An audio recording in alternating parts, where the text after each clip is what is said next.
সবচেয়ে বেশি ব্যবহৃত যে আঙ্গুলটি, এটি ব্যথা রোধে আমাদের কি কি ধরনের পদক্ষেপ নেওয়া যেতে পারে? কি কারণের জন্য হয় সেই কারণগুলোর যদি আমরা চিকিৎসা করি তাহলে এখানে কষ্ট চলে যাবে, এবং কি কি কাজ আপনি করবেন না সেগুলো আমরা বলে দেব।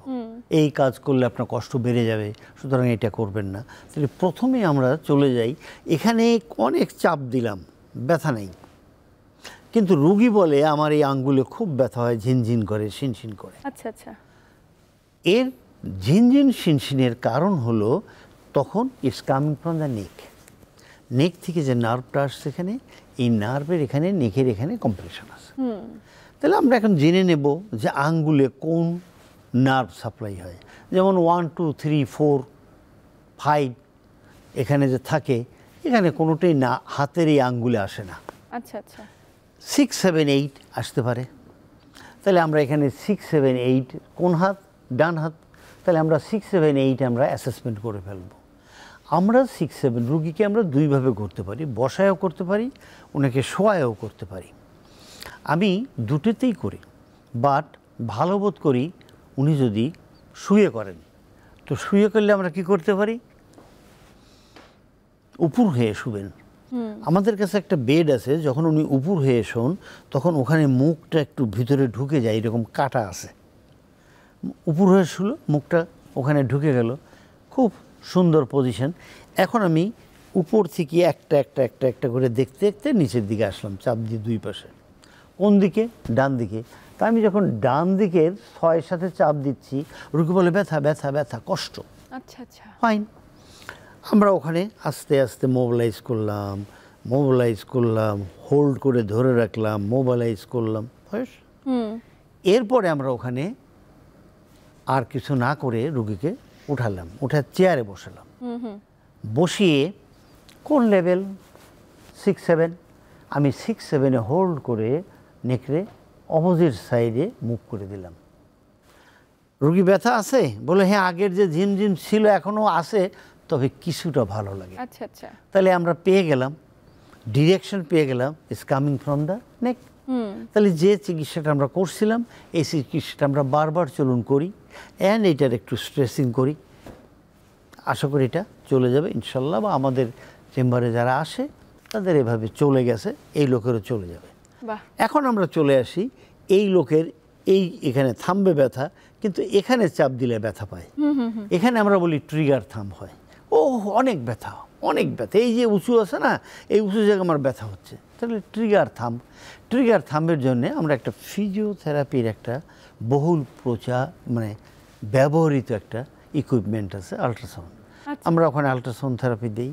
আমি এখানে ঠান্ডা দিয়ে চিকিৎসা করি, ঠান্ডা পুটলি দিয়ে এখানে দিয়ে এটাকে স্ট্রেস করছি, ফ্রিকশন করি, ঠান্ডা শেক দিই।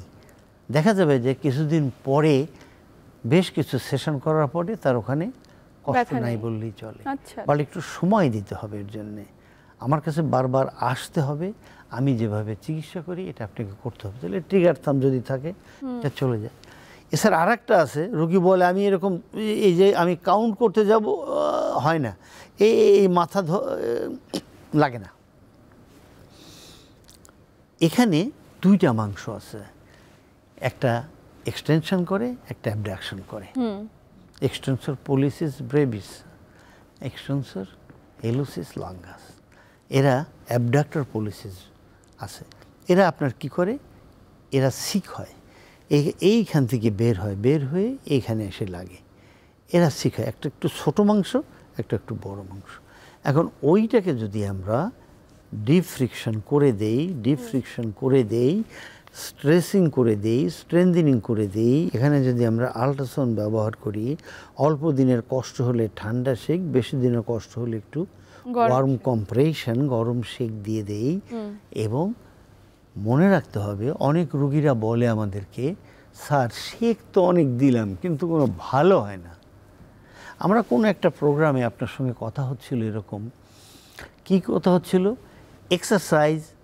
এক্সারসাইজ পুরাটা ভালো করবে না যদি আপনি পোস্টার চেঞ্জ না করেন। একদমই তাই। তো এখানে শুধু শেক দিলে আপনাকে ভালো করবে না। প্রথম হলো ওখানে আপনাকে ডিপ ফ্রিকশন করতে হবে, স্ট্রেসিং করতে হবে, স্ট্রেংথেনিং করতে হবে। এইটা আপনার জানতে হবে যে আপনার যে দুটো মাংস ভালো ফাংশন করছে না, ব্যথা প্রডিউস করছে, ওই মাংস দুটোর কাজ কি। তারা কি করে, আঙ্গুলের কি করে, বলে একটাতে এরকম ওঠাতে সাহায্য, তাহলে চলুন এটা যদি ওঠাতে সাহায্য করে তাহলে অপোজিট দিকে নিয়ে এরকম টান করে ধরে এই মুখের মধ্যে নিয়ে, এখন রুগীকে বলি টেবিলের উপর হাত রেখে এই অংশটা বাইরে নিয়ে আপনি এটা বললে এটা নিতে পারেন না, খুব ব্যথা, বলে ট্রাই করেন, হোল্ড ইট, আর এক হাত দিয়ে আপনাকে হোল্ড করেন, সাপোর্ট দেন, দেন একটু করেন না, একটু একটু করতে করতে তাল এক জায়গা, সরি তিল এক জায়গা করতে করতে তাল হয়ে যাবে, একটু একটু করতে করতে মানে লাগে প্রথম দিন অল্প একটু করতে পারলেও ধীরে ধীরে প্রতিনিয়ত যদি করতে থাকে তাহলে অনেকটাই রিকভারি করা সম্ভব।